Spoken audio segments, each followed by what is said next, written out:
Sumanantong sunugin ang kanyang inuupang bahay sa Quezon City. May live report sa Emil Sumangil. Emil.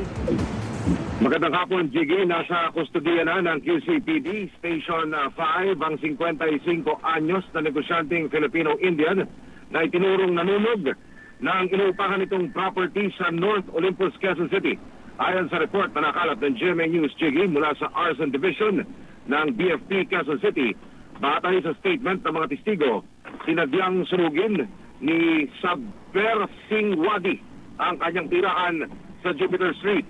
Ayon sa mga saksi, lasing si Wadi, una raw itong nagpunta sa tindahan sa harapan para bumili ng gas, pero hindi raw ito pinagbilhan ng tindera dahil sa pagdududa. Umalis daw ang Phil-Indian at pagbalik sakay ng tricycle, may bitbit na itong 1 galon na gas.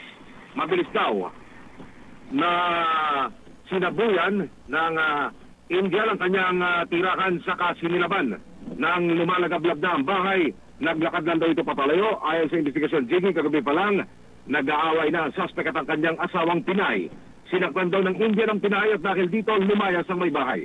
Dito na raw nagbanta ang suspect na susunugin ang kanilang tirahan kung di babalik ang kanyang misis. Ayon sa kwento ng mga kapitbahay, madalas na lumikha ng eksena sa subdivision ng mag-asawa dahil sa malimit na pag-aaway. Sinasabing nahuli raw ng Indian ang kanyang asawa na may kalaguyo. Hindi pa nakukuha ng sagot ng mga otoridad ukol dito ang Pinay. Ang mister niyang Indian, agad namang nahuli ng mga pulis sa labas ng subdivision. Magte-take over ang Quezon City Bureau of Fire Protection at Quezon City Police District CIDU dahil para maimbestigahan ang kasong ito. Sige.